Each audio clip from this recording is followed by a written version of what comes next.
Welcome to Season 8 of Purposeful Empathy, a show that is dedicated to amplifying the voices of people from around the globe who understand the world needs more empathy and are doing something about it. Today's episode is brought to you by Grand Huron International, an on-demand coaching provider for individuals and companies. Thanks so much for watching. Enjoy the show. Welcome to a new episode of Purposeful Empathy. Today I'm joined by Dr. Juli Fraga, who's a psychologist and co-founder of the Empathy Bootcamp, which is a training company that teaches students, leaders, and educators empathic skills that improve their well-being. In her clinical practice, she focuses on women's health concerns primarily related to maternal mental health. Juli's written for the New York Times, the Washington Post, NPR, Wired, Parents, Real Simple, Self, Healthline, etc. Fabulous. Welcome to the show, Juli. Thank you, Anita. Thank you so much for having me. I'm excited to talk to you about the Empathy Bootcamp because I learned about it quite some time ago, and this conversation's a long time coming. When I went back to refresh myself about the work that you guys do, something caught my attention on the website, and that was the vice president of people at Google said, and this is a direct quote based on your work, right, as a testimonial, incredibly powerful. It gives us a way to talk to each other that allows us to be more fully ourselves. So with that sort of like as a frame, what is the Empathy Bootcamp all about? That's a great question. Empathy Bootcamp is really a training program where you receive a certificate in what we call empathy intelligence. But instead of being kind of this, dry training we might do in our jobs where we're just learning a bunch of terminology and we're learning kind of what to say, what not to say, we're really giving real life examples of how you can not only become more empathic. We challenge empathy's myths. What are some things that we kind of get wrong about empathy?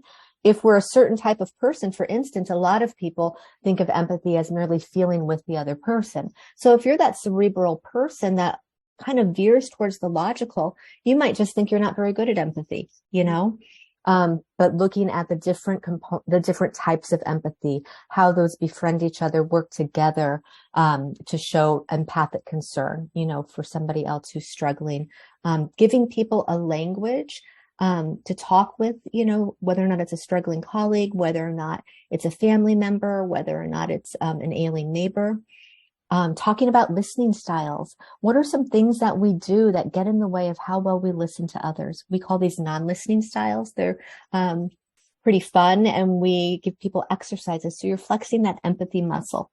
So that's a little kind of, synopsis, I guess, of some of the skills people learn in Empathy Bootcamp.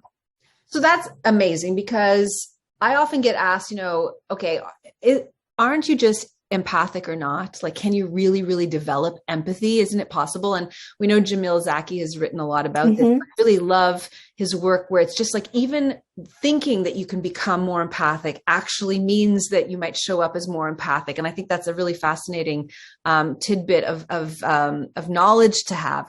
How do you define empathy, first of all? And can you give us some empathy basics? So empathy basics, now at Empathy Bootcamp, we call this the empathy arc.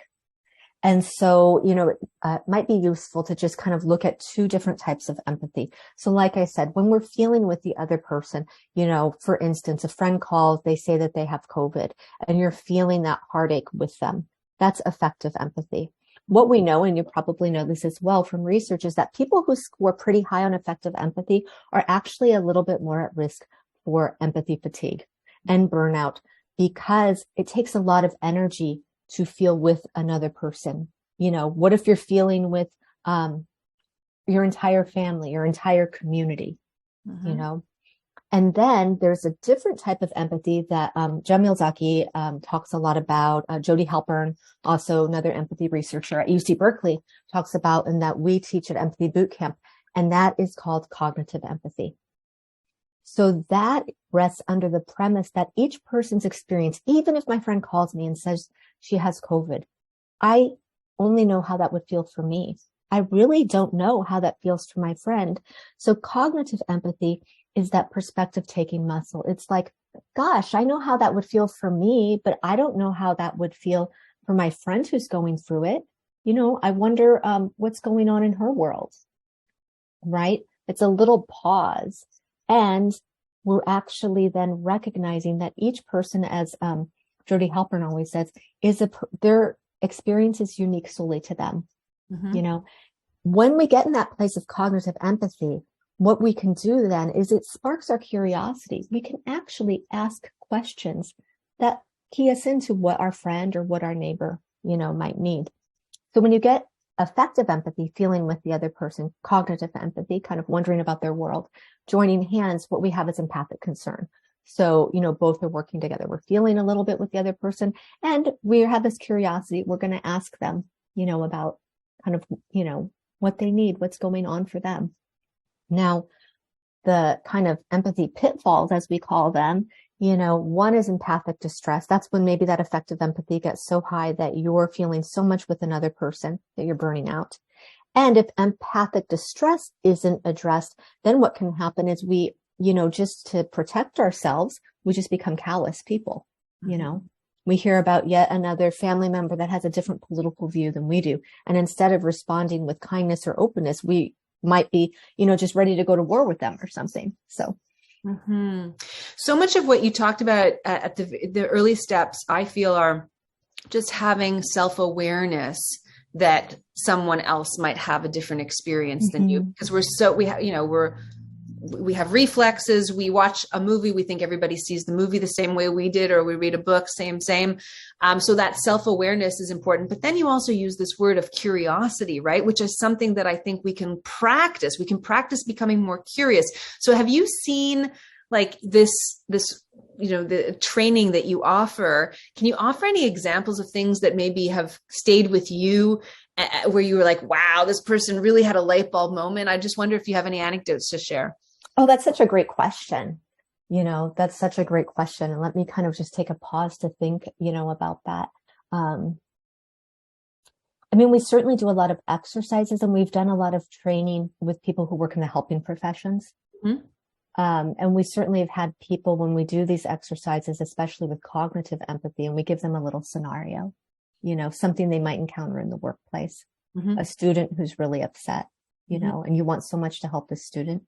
And then, to kind of take that perspective, what's going on in the student's world? And we've certainly had people say, wow, I never even realized that you could think that way. I didn't realize, I guess I think this way, but I didn't realize that was a way to practice empathy.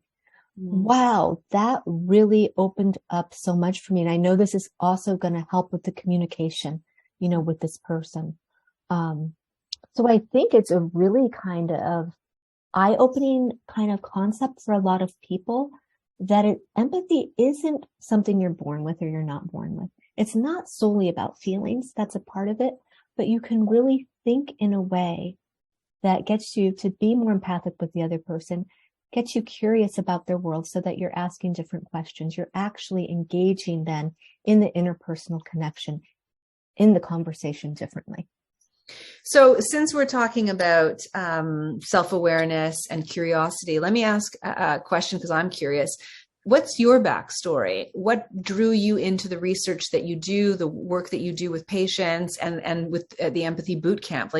Tell us a little bit about you and what motivates you. Oh, that's such a great question. A little bit about me. In summary, I am someone, even as a kid, who has always been told that I am too sensitive. I've often been told by people that I'm just kind of this natural born empath. And I recognize that I'm also someone who would score very high on affective empathy. And so my interest in kind of empathy education and tools, that I can use just for myself and also in my, psychotherapy practice and with my patients, that these are things that can really make people feel better about themselves and also improve people's relationships. And so I think my backstory, my interest in empathy has been, learning these different components of empathy, and then also being somebody who at times has felt kind of wrung out, experiencing my own empathic distress, and also grew up in a family with family members who are very different than I am. I would not say that my other family members, while they're empathic, they would not score high on affective empathy. And so just recognizing if I'd had this knowledge, or if my parents had this knowledge growing up, how that could have maybe improved our communication, our understanding with each other. Maybe I would have been a little less, quick to judge my own mother because she just sees situations differently than I do. She's not that, kind of huge F feeler. But maybe, with these tools, I would have realized maybe she was doing something else. So I think these are tools also that can help, families and help people to just get a different rhythm of communication going. Yeah. And it's interesting to talk to you, particularly because you are a practicing psychotherapist. There's a very big history of how important empathy is around empathic listening within that sort of therapeutic relationship. And now so much of empathy training is about sort of empathic leadership and building empathic cultures. The movement towards EDI, the movement towards mental health in the workplace, all of that kind of, is a wraparound why empathy is so important. But I think what I want to kind of tease out a little bit with you because of your vantage point is, so I teach in a classroom, and I like to think of myself as an empathic faculty member, teacher. We co-create the learning environment we're in. I'm in touch with, alum long after they've graduated. I've got a really great relationship with them. And I think part of that is because I care so deeply about them as human beings before they're like a student getting a grade in my class. And it doesn't take very long, or it doesn't take very much to kind of, just see below the surface how much is happening for them in their lives, the anxiety they feel, the stresses that they feel, the overwhelm, the self-doubt. And I don't think it's just youth in undergraduate programs. I think just humanity is kind of overwhelmed by so much right now. So I wonder whether or not you could talk a little bit about just showing up as an empathic person, given what society, like the entire population of humanity, is going through, and how necessary it is for us to be kinder to each other. Absolutely. I mean, that's something we also address in Empathy Bootcamp, and we call that empathy and insight. But we actually are starting to talk about each person's just kind of like empathy type, and knowing your type, which is informed a little bit by attachment theory, like attachment types. For instance, I'll use myself as an example. I would say that I'm somebody in a state of distress, right? There's a lot of anxiety, maybe a lot of people around me suffering, that I am probably likely to be like what we call a flutter, meaning that I become overwhelmed with emotion. I stop thinking and I just spring into action. But that might not be what the other person needs. And I'm not doing myself any favors, So we teach this in Empathy Bootcamp because I think there's value in people knowing kind of when you're activated, when you're in distress, where do you go to, you know? Also, what is your empathy type in the sense of what's an easy lift for you? Empathy can be so many different things. It doesn't have to be the thing that the person wants from you. It's what you can give to them in the moment. Right. So we talk about in Kelsey's book, There Is No Good Card for This. She has this whole section on empathic gestures, and a list of those. So we talk about those too. Maybe you're the person that, you need a little bit of space. And so you don't want to rush over to your neighbors and, talk with them for hours. But could you, send them some flowers? Could you drop off a warm meal? What is the easy lift for you that shows that you care for somebody else, but doesn't wear you out in the meantime? Yeah. And since you've mentioned empathy fatigue, I actually paid attention to that because typically the literature talks about compassion fatigue, but you put emphasis on empathy fatigue. Could you share why you use that term and what that means? I think that they probably mean, to be honest, like one and the same. We just use empathic distress or empathy fatigue. Since we're doing our work on empathy. I think if you dug a little bit deeper in the research, though, I think the difference may be compassion fatigue, because that is the term that's used. There's more research on compassion fatigue and what makes up compassion fatigue, what differentiates that between burnout. There's overlap between that and empathy fatigue, hitting that wall where you just feel like you have nothing left to give.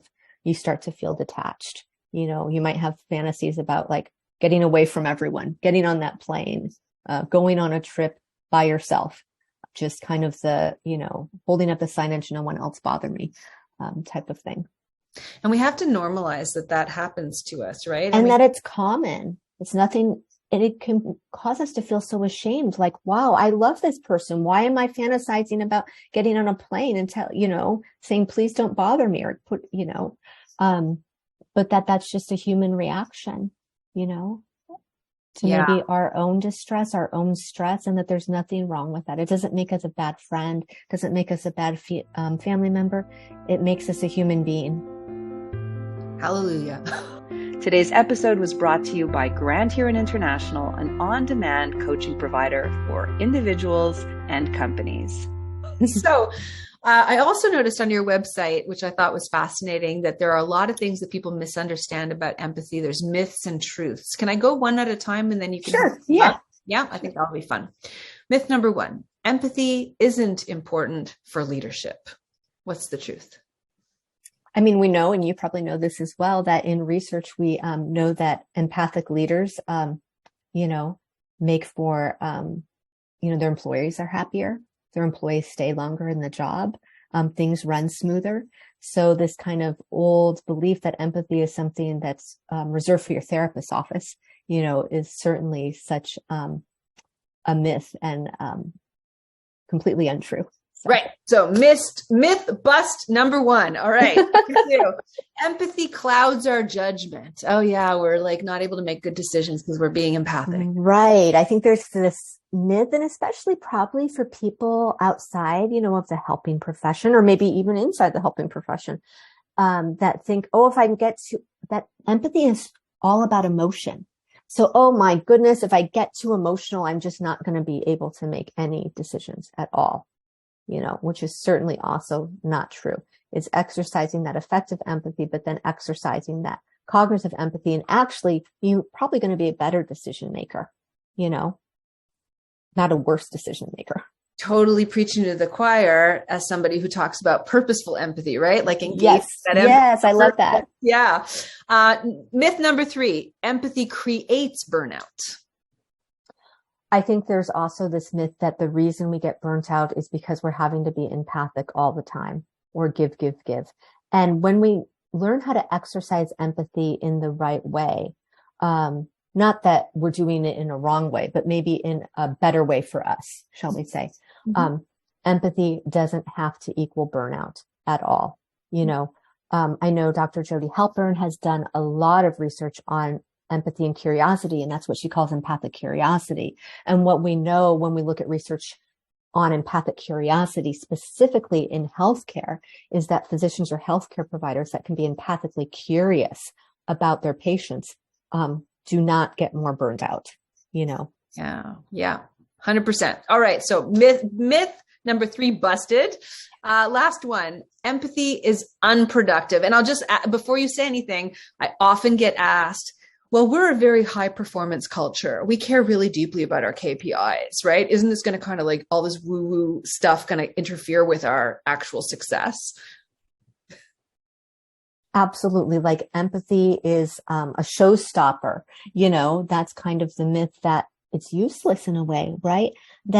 And really what's going on there is there needs to be a challenge to this mindset, right? This mindset on the bottom line, this mindset always on outcomes, on looking this extrinsic motivation that our culture is so driven by, that we know in research if causes us to be miserable, Mm-hmm. So looking at the components, we can't change how, in business, you can have your sales goal, but you can't change how many people buy your product or don't. You can't change whether or not your CEO decides to do a reorg, but you can change how you deal with it. How you see the role of empathy as showing up in the workplace, and how that can make a difference. So how much do you cover, or how much would you like to share about sort of self-empathy, the idea of like kind of paying attention to your internal dialogue and being kind along the lines of sort of compassion, self-compassion that Kristen Neff talks about a lot? What works for you? What have you got to say about that? I think there can be a lot of like exercises in self-empathy or just kind of self-love. And one is like an empathy bootcamp. We talk about these non-listening styles, and I'll give you an example of one. One we call the epidemiologist. So let's say, your friend comes to you and says that they were just diagnosed with cancer, breast cancer. They think it's early stages. And you're like, well, I read this research and it said on early stages, 95% of women survive beyond the 5-year mark, and they have a lot of new treatments that can help. That's the epidemiologist. I'm going strictly to science and data, but I haven't really asked my friend, is that what my friend needs? Now, there's nothing wrong with this. We all do these things when we probably have a little anxiety about what somebody's sharing with us and we want to help. In Empathy Bootcamp, what we say is to first take a breath and pause for 3 seconds. And then to start with, I'm so sorry to hear that. How are you doing today? And I think we can use that exercise with ourselves, with self-empathy, whether we call it self-empathy, self-love, self-compassion. Gosh, there's that inner critic, lighting up. Take a pause. I'm very moved by that. Just that little moment. I hope everybody who's listening and watching took a deep breath and sat in with that. We're not asking that question of how are you doing today? How are you doing today? How are you doing even? And we can even make that a little bit more specific. How are you doing right now? Right now sounds different than today, right? Right now is saying, I'm tuned in with you in this very moment. How are you right now? And I've been learning through the work of the Center of Building a Culture of Empathy, Edwin Rich. I don't know if you're familiar with his work, but he runs empathy circles, and he's been doing a lot of training of facilitators. And it's a dialogue. It's not a dialogue. That's wrong. It's a conversation that happens with a group of people where people pair up, and just for a few minutes, one person's the speaker, one person's the listener, and the person will speak in little sound bites of like 2 or 3 thoughts or 2 or 3 sentences. And then the listener will reflect back what they heard, and it'll go back and forth in a dance for, let's say, 4 or 5 minutes, and then it'll switch to another pair. And what I find so fascinating about this, it sounds so simple right now, right? It's just like such a joke, right? But when you are listening with the intention of reflecting back what you hear, not verbatim where you're busy memorizing, you're not judging, you're not thinking about your own opinion, you're just trying to reflect back what you hear. At first, it kind of almost sounds robotic, but it is such a gift when somebody hears back what they have said. And I think, and I do this too, I'm very guilty of it when I'm in a circumstance where I feel that somebody is in pain or in distress. I want to soothe that. And I don't provide enough space to just let them share what's on their hearts. And that's what you're talking about, right? Providing that empathic space. Exactly. And I think sometimes we don't provide that space because we're in distress over the other person's distress. Yeah. So our quick kind of hair trigger reaction really to jump into action or to do whatever is an attempt to also make ourselves feel better. Yeah. No silence, because silences are uncomfortable, right? Let's fill in the gaps. Absolutely. So how can we show empathy even if we're struggling with empathy fatigue ourselves? That's such a great question. There's an article actually that Kelsey Crow and I wrote, was it last October, that addresses this. And we wrote it for NPR about how to show empathy without burning out. I think that was, I think it's really about, one, identifying maybe 3 empathic gestures that align with who you are, that feel like easy lifts. What are 3 ways you can show up for somebody that don't require too much of you, and keeping those in mind. I think also we kind of think if somebody else is having a hard time, we can't have any needs ourselves. And especially if the person who's suffering is somebody close to us, a family member, a child, a close friend. And so to recognize that somebody else is suffering doesn't mean that our self-care goes on the back burner. Yeah. That's very important. And how can we extend empathy without burning out. So how do we do it so that we save ourselves from that cliff?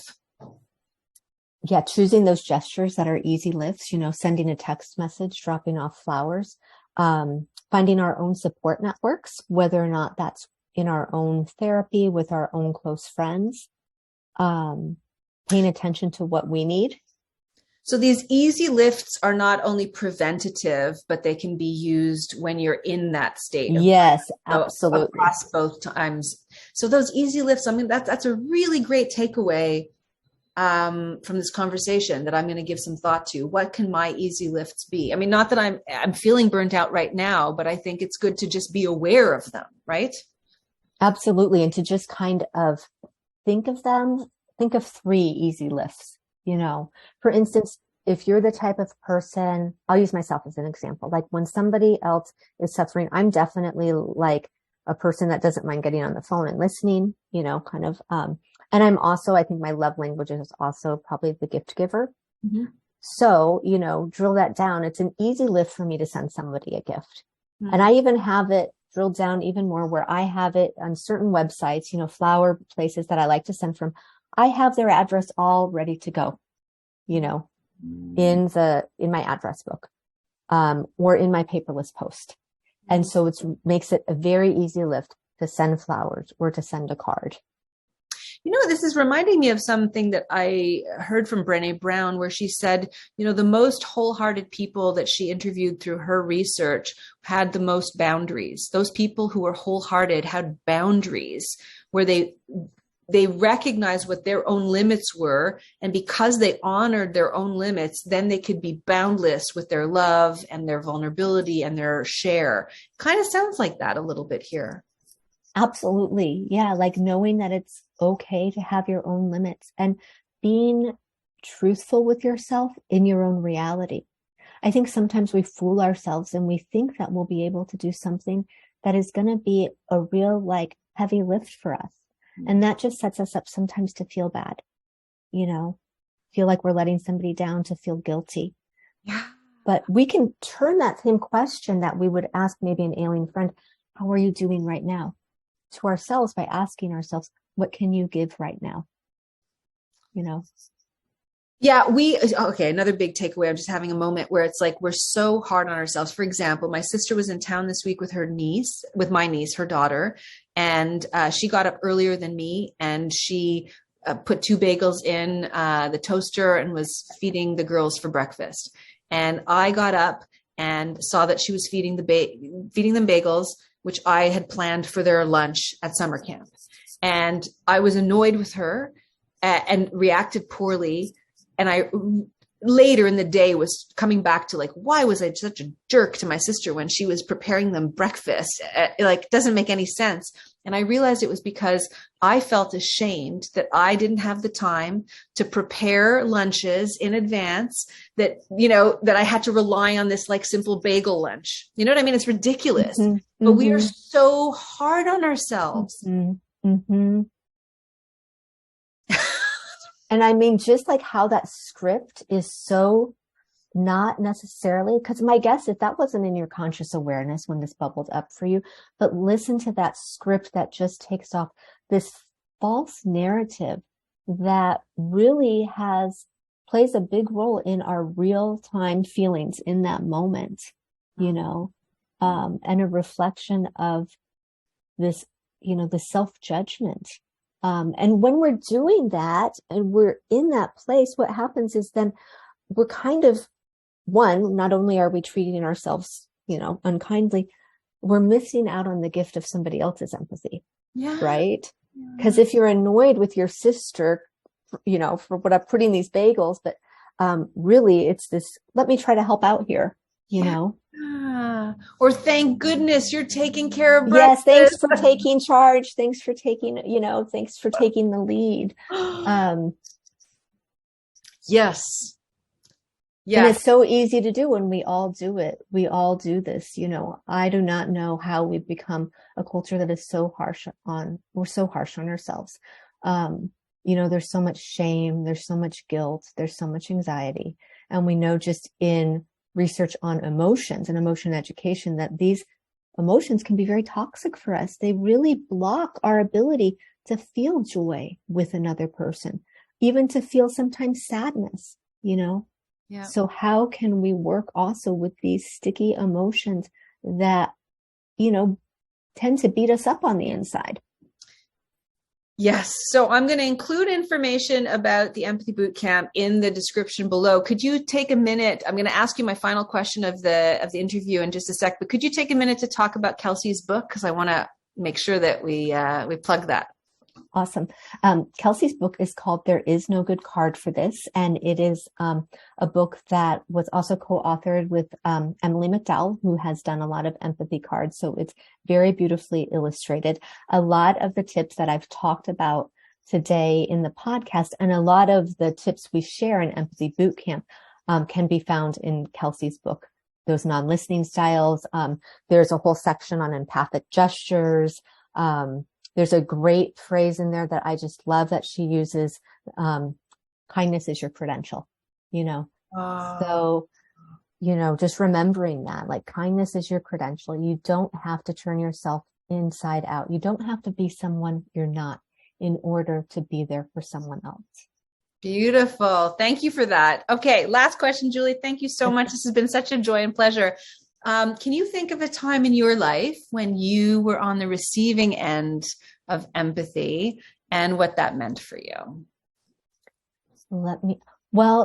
Definitely what comes to mind is kind of just during right before the pandemic, my husband had to close his business that he'd had for 20 years, which really changed the finances of our family. And just the kindness and support of friends during that time, taking me out to lunch or, just being there to listen or just to say, gosh, that must be really hard, really, really meant so much. So you had some friends holding the space for you and being exactly. Wonderful. Well, thank you for all the work that you do. And I'm thrilled to know that more people will know about the Empathy Bootcamp and may get in touch with you for a little bit of training. And it's been such a pleasure. Thank you so much, Anita. Thanks a bunch. Thanks for watching. Thanks for listening. We'll see you next week at Purposeful Empathy. What if you had access to your own council of coaches to help you break free from your thinking clutter and make important decisions and liberate you from whatever is holding you back? At Grand Huron International, you get to choose the coach of your choice, anytime, from anywhere. Visit grandhuroninternational.com and harness the power of on-demand coaching today.